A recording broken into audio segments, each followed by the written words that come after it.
Bonjour à toutes, bonjour à tous, bienvenue dans cette nouvelle vidéo. Aujourd'hui, on est avec Alix, le responsable du site Vench.fr. Salut Alix. Salut Guillaume, bonjour, merci pour l'invitation. Ben, avec grand plaisir, tu vas bien? Ça va très bien, merci. Et toi? Bon, super, super. Merci d'être avec nous. Alix nous fait l'amitié de revenir sur la chaîne. On avait fait une vidéo de présentation de Vench il y a quelques mois. Peut-être même un an maintenant d'ailleurs, ça passe vite, je sais pas. Mais il y a Ça quelques passe mois vite, en tout ouais. cas, c'est sûr. Ouais. Et aujourd'hui, il nous fait l'amitié de revenir pour nous présenter quelque chose de très intéressant, qui sont les statistiques des ventes aux enchères judiciaires de l'année 2023. Donc tous les chiffres, des ventes, région par région, département et cetera, heu, que tu m'as fait l'amitié de me partager et qu'on va détailler aujourd'hui ensemble dans cette vidéo, parce que ça peut être très intéressant pour les enchérisseurs, de savoir où est-ce qu'il y a le plus de ventes, comment ça se passe? Est-ce qu'il y en a eu plus l'année dernière, donc en 2023 qu'en 2022? Est-ce qu'il y a de grosses différences aussi entre la mise à prix, le montant de l'adjudication? C'est autant de choses qu'on va partager aujourd'hui. Mais d'abord, est-ce que tu peux nous expliquer en 2 mots comment toi tu as eu ces chiffres? Comment vous les avez obtenus? J'imagine que ça a été un gros travail, un vrai travail de fourmi parce que c'est pas publié par l'État. Enfin, tu m'arrêtes si je me trompe, mais Non, bah, bien sûr, c'est le gros problème des ventes aux enchères, c'est qu'on n'a aucune statistique, je dirais, nationale, référencée par l'État en tout cas, des ventes aux enchères immobilières. Donc, nous, notre travail a été de publier l'ensemble de ces ventes. Donc, c'est grâce principalement au partenariat qu'on a réalisé avec des journaux d'annonces légales. On a aujourd'hui plus d'une 15 journaux partenaires. Et ensuite, c'est grâce à différents journaux sur lesquels on va récupérer les informations et les publier sur le site internet, ce qui nous permet d'avoir, donc c'est un travail de fourmi hein, également, hein, mais ce qui nous permet en fait d'avoir une grande majorité des ventes aux enchères. On n'est jamais à 100%, ce qui est très très compliqué étant donné que rien rassemble toutes ces informations, mais on est aux alentours de 98% des ventes aux enchères qui sont disponibles sur le site. Ce qui nous permet du coup de faire des statistiques et qu'on va te présenter. super, bah, écoute, merci bien. Effectivement, ça a dû être un sacré boulot. 1re chose, le premier chiffre que tu peux nous donner peut-être, c'est le nombre, global de ventes qu'il y a eu sur l'année 2023 partout en France. Ça représente combien de ventes? Alors, en France, sur l'année 2023, on est à exactement 5 265 ventes, réparties en France métropolitaine. Euh, Ce qui fait en fait une légère baisse par rapport à l'année dernière. OK, donc il y a eu moins de ventes en 2023 qu'en 2022, au niveau national? Exactement. Ouais, ouais. On est à une baisse de 14% globalement par rapport à l'année dernière. Ouais, quand même, c'est pas mal effectivement. Bon, OK. OK, OK, donc au niveau national. Après, est-ce qu'il y a, c'est une tendance, générale? C'est-à-dire que sur toutes les régions, il y a eu une baisse? Ou est-ce que c'est vraiment, il y a eu des départements où il y en a eu davantage? Enfin, du moins des régions où il y en a eu plus et d'autres où il y en a eu moins? Alors globalement, on est sur une baisse dans toutes les régions. Mis à part, il y a la région PACA qui est en nette augmentation. Et la Corse. La Corse, on a une augmentation des ventes. La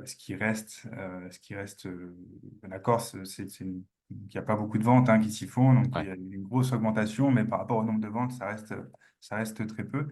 Euh, mais la principale région où il y a une augmentation, ce sera la région PACA. Le reste a baissé. D'accord, OK. Bon, c'est intéressant à savoir. Après, de là à dire que c'est une tendance, sur les prochaines années, on ne sait pas. De toute façon, on rappelle, hein, les ventes judiciaires, c'est les ventes issues de procédures de saisie immobilière, que la saisie, elle soit faite par la banque, par les syndics de copropriété ou par d'autres créanciers éventuellement qui auraient une grosse créance, sur quelqu'un qui est propriétaire d'un bien immobilier. Après, il y a les liquidations judiciaires aussi, qui amènent des biens à être vendus aux enchères. Et en dernier lieu, il y a ce qu'on appelle la licitation-partage, c'est-à-dire les partages d'indivision, qui représentent quand même beaucoup moins de ventes. Mais bon, donc a priori, il y a eu un petit peu moins de tout, du moins au global, moins de ventes. Après, c'est global et généralement, on reste dans ces eaux-là entre les 5000 et 7 000 à 8 000 ventes aux enchères. Ça reste la moyenne. On reste toujours dans ces ordres de vente.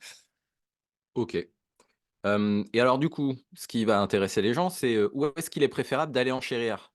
Où est-ce que les enchérisseurs ont le plus de chances, ont le plus grand nombre de biens de disponibles aux enchères? En région d'abord, et puis on ira voir ensuite sur les départements pour être un peu plus précis, mais sur les 3 régions, principales.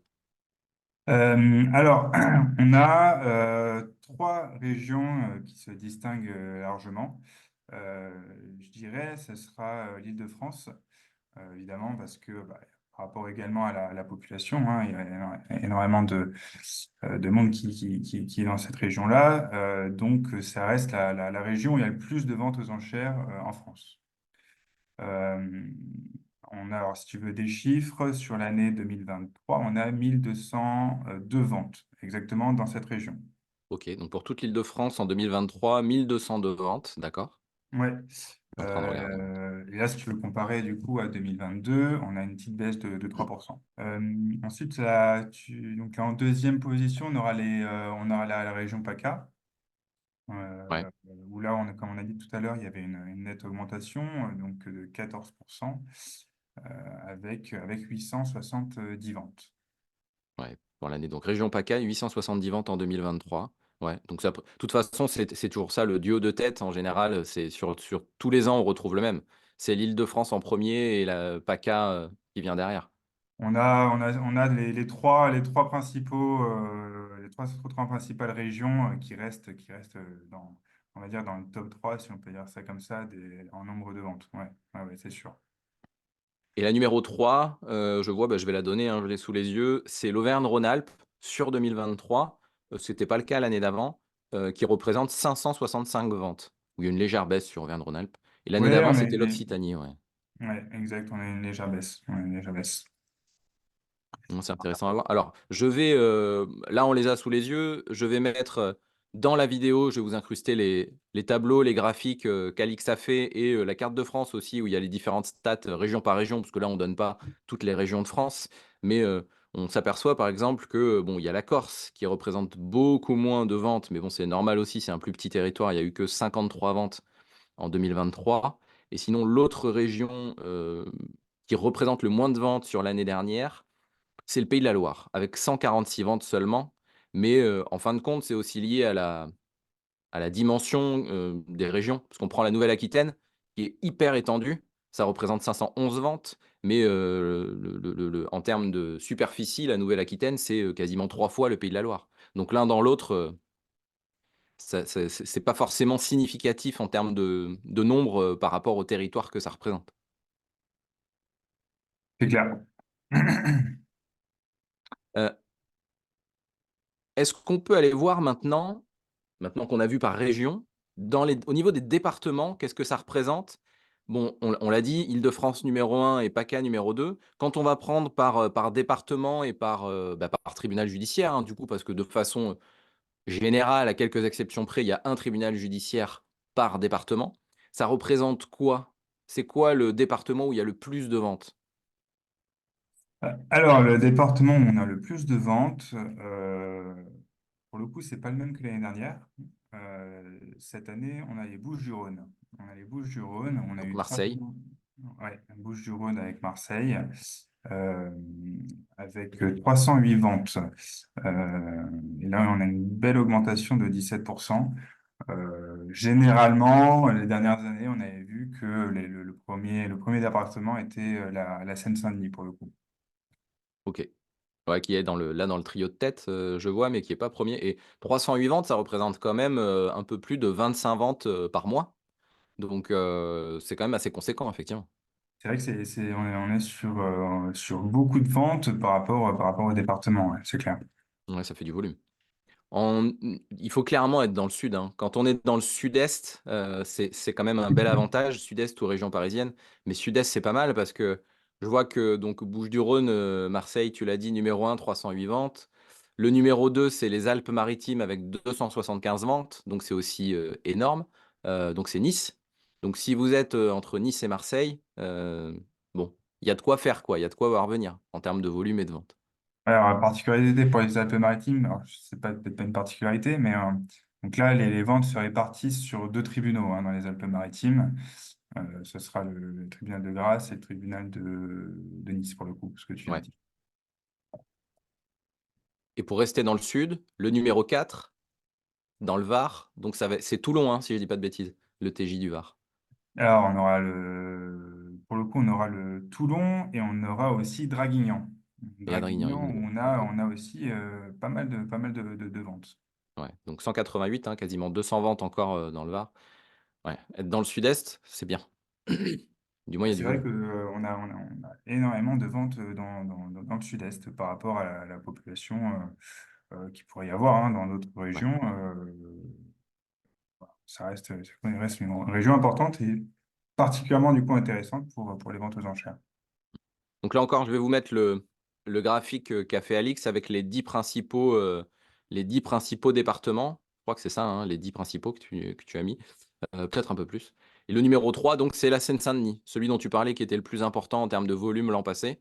Ça représente quand même 261 ventes, donc ça fait, 20, un peu plus de 20 ventes, oui 20 fois 12 ça fait 240, donc 22-23 ventes par mois, donc c'est un beau volume aussi quand même. Sachant qu'en plus, c'est même plus ramené au mois actif en réalité parce que avec les vacances judiciaires, de mi-juillet à début septembre, il y a pas de vente, donc il y a aucune vente en août et en juillet, pour les tribunaux judiciaires où il y a habituellement 2 audiences de vente, bah, là souvent il y en a qu'une, qui est au début du mois. Et à contrario alors, est-ce qu'on peut aller voir, est-ce que tu peux nous dire dans quel département il y a le moins de ventes? Où est-ce qu'on est le plus, pénalisé du moins quand on est enchérisseur? Alors, le plus pénalisé, si on peut dire ça comme ça, ce seront, alors, peut-être que tu pourras montrer ce Je mettrai la graphique, carte mais de France, ouais, parce que tu nous as fait une carte de France avec, département par département, les nombres de ventes à chaque fois. Et du coup, alors, on a grosso modo une petite dizaine de départements où on a quand même enfin, peu de ventes. Euh, alors, je commencerai par là où il y a le moins de ventes, ce sera le département de la Haute-Marne. Euh, on aura la Haute-Marne avec que une vente. La Lozère, la Haute-Saône et les Hautes-Pyrénées, où là, ça se compte sur les doigts d'une main, le nombre de ventes. Et ouais, il y a moins de 5 ventes. OK. Ouais. Ouais, Ouais, ouais. effectivement, c'est ce que je suis en train de voir.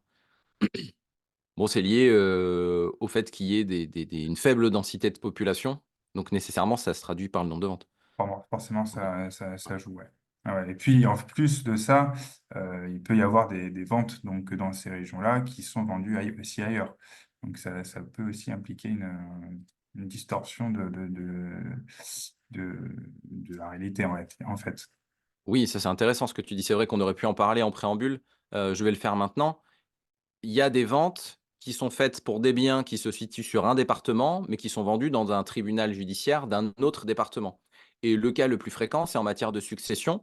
En fait, le tribunal judiciaire qui va faire la vente, c'est le tribunal judiciaire du lieu où est ouverte la succession.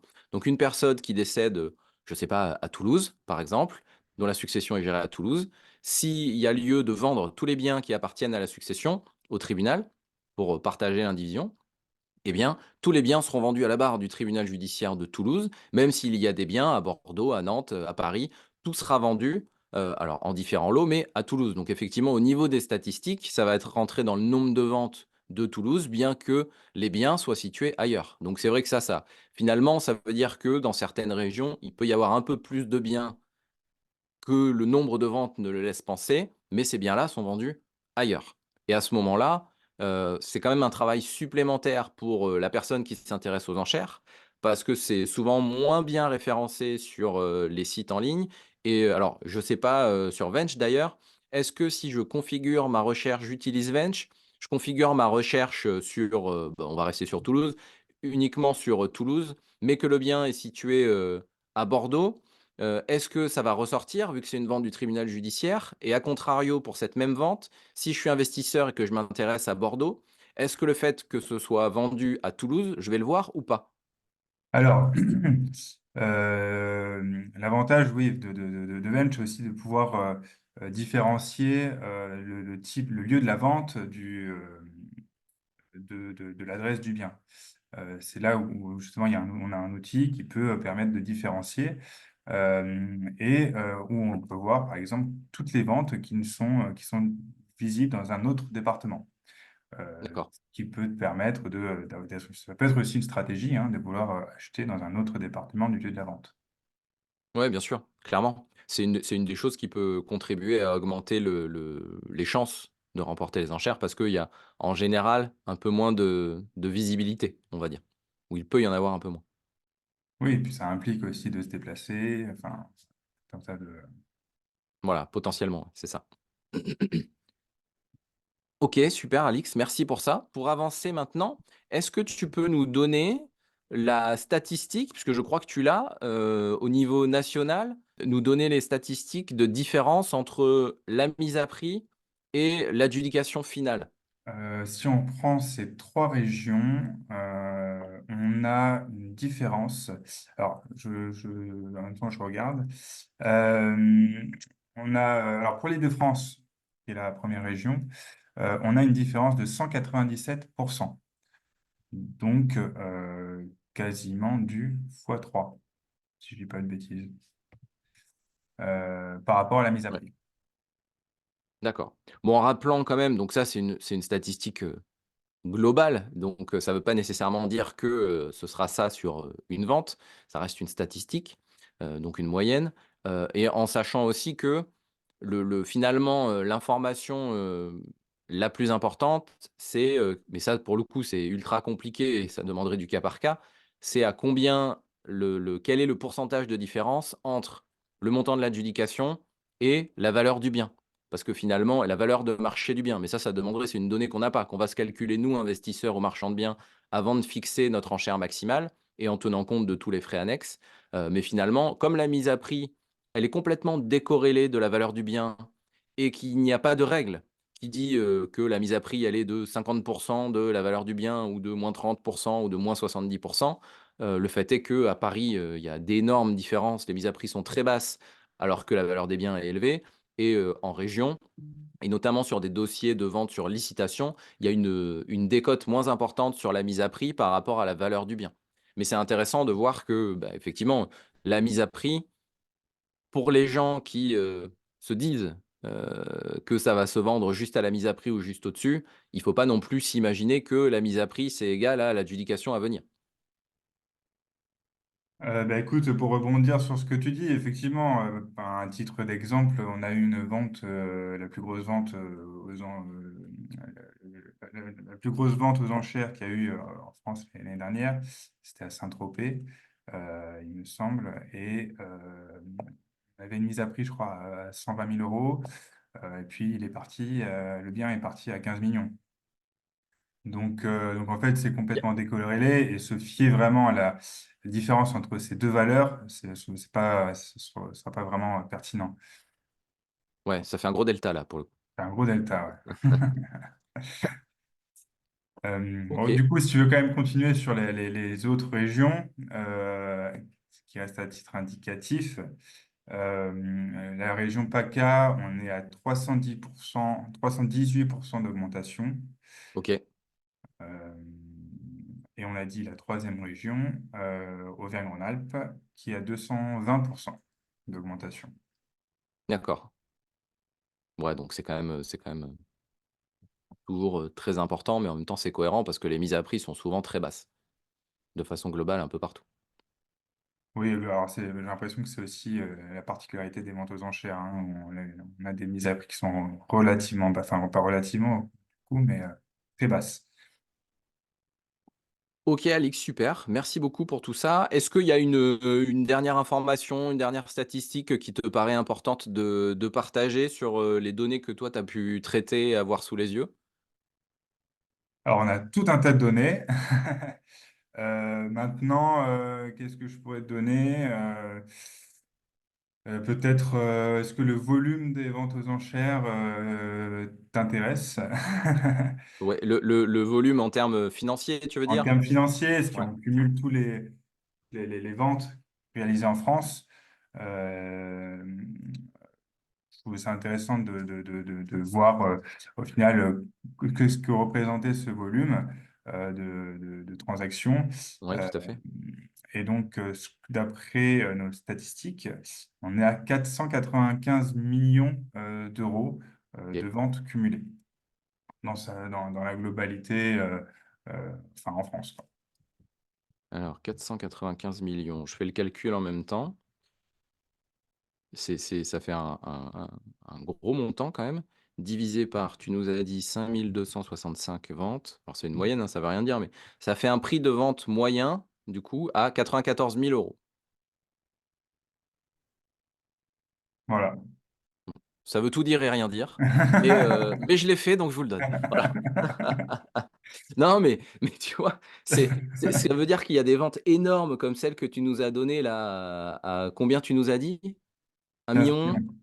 15 millions, voilà, 15 millions. Tu vois, mon cerveau a même pas imprimé le 15 millions. J'étais à 1,2 million moi, 15 millions. Et donc à côté de ça, il y a beaucoup, beaucoup de ventes qui représentent un faible montant, puisque la moyenne ramenée au niveau national, ça représente 94 000 euros. Bah, des choses qu'on voit aussi régulièrement, c'est peut-être 20 parkings avec une mise à prix à Ouais. 1 000 euros qui partent peut-être à 3 000. Ça, c'est des choses aussi qu'on voit. Et du coup, bah, une moyenne quand même, du coup, on a qu'à prendre avec des pincettes. Oui, bien sûr, bah, ça reste une moyenne, hein. Ça vaut vraiment rien du tout.